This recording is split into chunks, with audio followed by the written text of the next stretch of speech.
Buenas tardes, mi nombre es Helen Suárez, del quinto semestre de Derecho de la Universidad Autónoma Regional Los Andes, Uniandes, Extensión Puyo. Esta tarde he venido a hablar sobre la escuela neoclásica, pero para esto debemos saber qué es una escuela penal.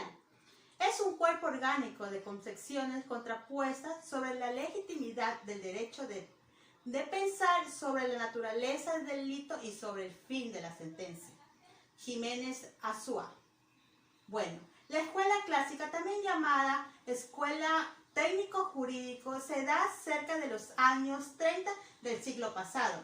Esta escuela nace en Alemania, con carácter filosófico, e en Italia, con naturaleza jurídico-positiva. Como los italianos Rocco, Arturo, Vincenzo Mancini, alemanes como Marx, Miller, Frank von Liszt y Max Mayer, quienes tratan de arrancar el derecho penal toda explicación antropológica y de los factores como lo sociológico y de rasgos biológicos como en la escuela positiva del derecho penal y toda explicación filosófica que ponía la escuela clásica del derecho penal y de respuestas antropogénicas, como lo expone la escuela positivista. La idea de estos era el estudio puro de las normas jurídicas, reduciendo el objeto de estudio a la elaboración de la dogmática, la utilización de la exegesis crítica al estudio de los delitos y de las penas, como fenómenos regulados por la ley, enfocada al contenido de textos legales. El concepto de neoclásico corresponde a la influencia del neocantismo, cuya máxima aportación es la introducción de la idea del valor. La corriente neocantismo abandona el enfoque naturalista del positivismo y presta especial atención a lo normativo, a lo que es una valoración, porque piensa que no es posible estudiar el delito como un método de ciencias naturales.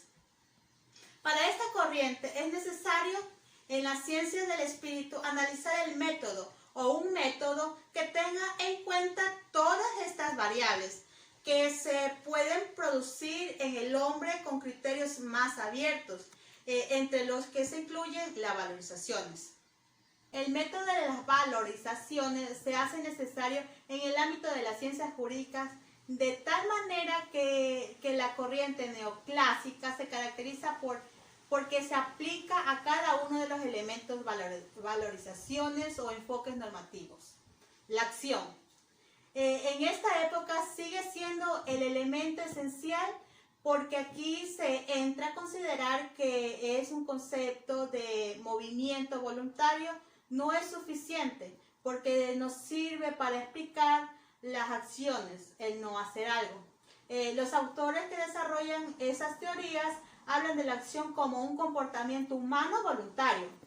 El concepto de acción, que aquí es más amplio, se sigue extendiendo que ese comportamiento activo o pasivo modifique el mundo exterior. Pero además, debido al manejo de valores, aparece el concepto social de acción mantenido solo como una parte de la doctrina. Desde el punto de vista penal, solo se debe castigar aquellos comportamientos que sean socialmente menos relevantes. La tipicidad. Ya no se entiende como algo puramente descriptivo, sino además se entiende como mínimo que tiene un carácter mixto entre lo descriptivo y lo valorativo. Porque en primer lugar ya se admite que dentro de la tipicidad existen unos elementos que son normativos. Antijuricidad. En este esquema es una categoría predominante, objetiva, ya que reúne los cargos de valorización que hace el legislador ese carácter objetivo. Porque la valorización es sobre un hecho, pero a veces los elementos subjetivos del injusto se dan en el tipo la desvalorización sobre al hecho que se realiza el legislador. Al parecer, el elemento subjetivo de lo injusto se produce también sobre el elemento objetivo de lo injusto. La culpabilidad. Se produce un abandono de concepción psicológica.